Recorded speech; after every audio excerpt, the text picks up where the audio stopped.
বিএনপির তথা তারেক রহমানের জীবনের সবচেয়ে কঠিন সময় যাচ্ছে এই মুহূর্তে।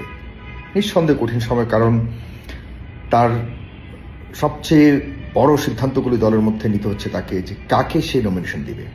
বিএনপির চেয়ারপারসন, ভারপ্রাপ্ত চেয়ারপারসন তারেক রহমানের জীবনের আমার কাছে মনে হয় এর চেয়ে কঠিন সময় আর কিছু হতে পারে না। কারণ তার এক একটি আসনে একের অধিক তো আছে, কিছু কিছু আসনে 7-8 জন 10 জন পর্যন্ত প্রার্থী আছে, সবাই যোগ্য। কাকে তিনি নির্বাচন করবেন সংসদ সদস্য প্রার্থী হিসেবে, এটি তার জন্য অনেক কঠিন। কিন্তু তবুও তার এই কঠিন পরীক্ষাতে তিনি উত্তীর্ণ না হলে তিনি আবারও পিছিয়ে পড়তে পারেন, আবারও এই দেশে কোনো না কোনো পরাশক্তি অথবা পর শক্তির কাছে চলে যেতে পারে আমাদের দেশের ভবিষ্যৎ।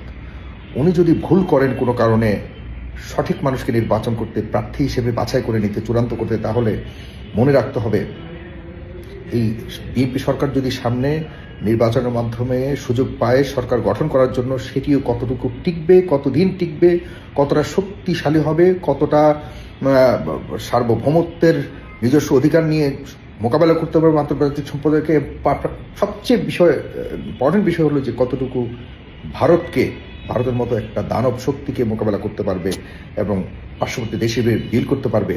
সেই চ্যালেঞ্জ কতটা সফলভাবে সক্ষমতার সাথে নিজের দেশের পক্ষে শক্তিশালী অবস্থান নিয়ে মোকাবেলা করতে পারবে, সেটি একটি বড় ধরনের বিষয় হিসেবে দাঁড়াবে।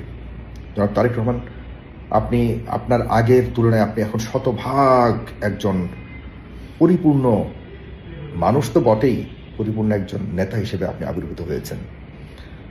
আপনাকে একটা কথা বলে রাখি, পৃথিবীর খুব কম দেশেই এমন পরিবর্তন আসে, খুব কম দেশে। বাংলাদেশে যে 24-এর মাধ্যমে পরিবর্তন হয়েছে, এটি সরাসরি সৃষ্টিকর্তার নিজের হাতে পাঠানো একটি রহমত। আপনাকে মনে রাখতে হবে, সরাসরি নিজের হাতে পাঠানো একটি রহমত তিনি সৃষ্টিকর্তা আমাদের জন্য পাঠিয়েছেন। এই মুহূর্তে যখন আপনার দল থেকে শুরু সারা দেশের মানুষ নীরবে কাঁপছিল, একমাত্র আল্লাহ ছাড়া আর কেউ পাশে দাঁড়াবার মতো কেউ ছিল না। এই বাস্তবতা কখনো ভোলা যাবে না। আপনাদের সবাইকে মনে রাখতে হবে, এই বাস্তবতাকে কখনোই ভোলা যাবে না।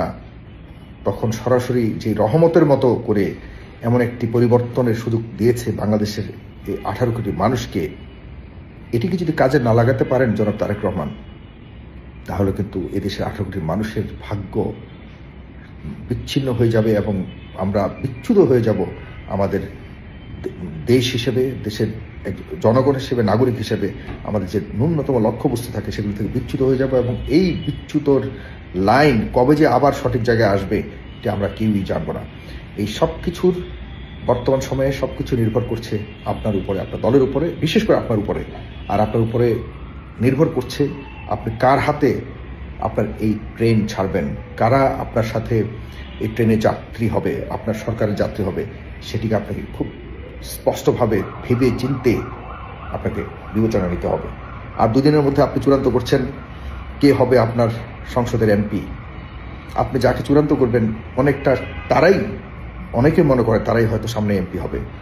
কারণ এখন আওয়ামী লীগ নাই, জামাত ইসলামের সব জায়গাতেই পরিপূর্ণভাবে তারা শক্তিশালী নন আপনাদের সাথে মোকাবেলা করবার জন্য।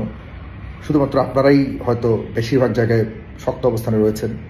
সুতরাং আপনার এই সিদ্ধান্ত যেটা দিবেন যে কে নমিনেশন পাবে, এই চূড়ান্ত সিদ্ধান্ত মানে অনেকে মনে করে সেই এমপি হবে।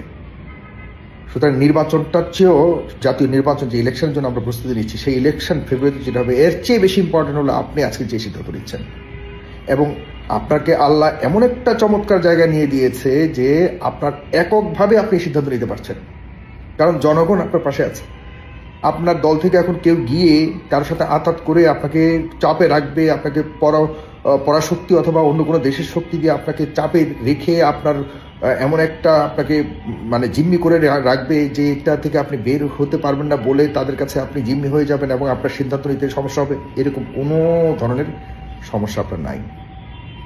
আপনাকে আল্লাহ সে ধরনের সুযোগ দিয়ে দিয়েছে যে আপনি নিজে ভেবে চিনতে সঠিক মানুষকে দেওয়ার জন্য পুরো শক্তি আপনাকে আল্লাহ দিয়েছে।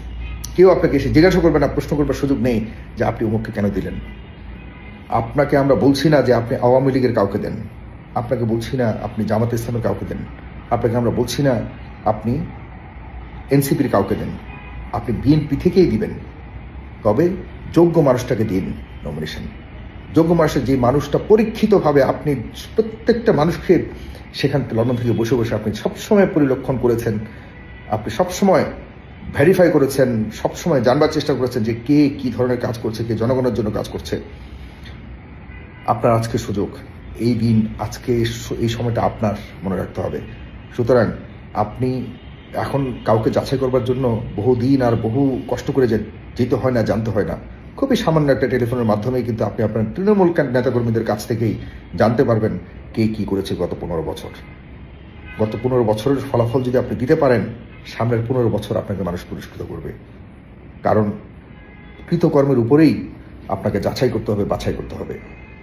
যারা গত 15 বছর আপনার সাথে ছিল তাদের মতো নেতাকর্মী আর আপনি আর আপনার জীবনে কখনো পাবেন না। কারণ এর চেয়ে কঠিন সময় আপনার জীবনে আপনার দলের জন্য কখনো আসেনি। এই সময় যারা আপনার পাশে ছিল, যারা আপনার রাজনীতি করেছে, যারা আপনার দূর থেকে আপনার নির্দেশনা মেনেছে, তারাই কিন্তু আপনার একমাত্র শুভাকাঙ্ক্ষী আপনাকে মনে রাখতে হবে। এবং দুর্ভাগ্যজনক হলো যে সাবেক এমপি যারা রয়েছে এর মধ্যে অনেকেই 90% তারা তাদের নেতাকর্মীদের খোঁজখবর রাখেনি। 90% নিজেরা নিজেদের সন্তানদেরকে ঠিক রাখার জন্য রাজনীতি ছেড়ে দিয়ে একটা আন্ডারস্ট্যান্ডিং এর রাজনীতি করেছে। সব খবর আপনার কাছে আছে, আমি বলতে চাই না। এখন আপনার সিদ্ধান্ত নেওয়ার ক্ষেত্রে অমুকের বন্ধু, তমুকের ভাই, অমুকের মেয়ে, অমুকের, এগুলির চেয়েও ভাবতে হবে সত্যিকার অর্থে যারা নেতাকর্মীদের খোঁজ খবর রেখেছে, নেতাকর্মীদের পাশে দাঁড়িয়েছিল, এগুলিকে একটু দয়া করে মাথায় রাখবেন, বিবেচনায় রাখবেন। না হলে যে অন্তর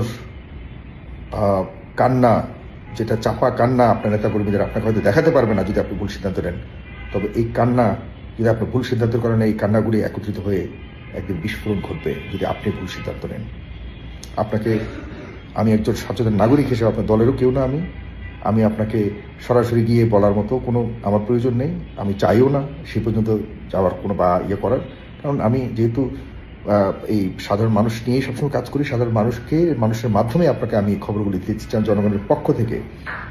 যেহেতু আপনি সামনের সময় একটি সম্ভাবনা রয়েছে আপনি দেশকে পরিচালনা করবার, ঠিক একইভাবে জামাত ইসলাম থেকে অন্যদেরকে, আপনার যেহেতু বড় দল তাই আপনার দায়িত্ব বেশি, গুরুত্বপূর্ণ দায়িত্ব আপনাকে পালন করতে হবে জনাব তারেক রহমান।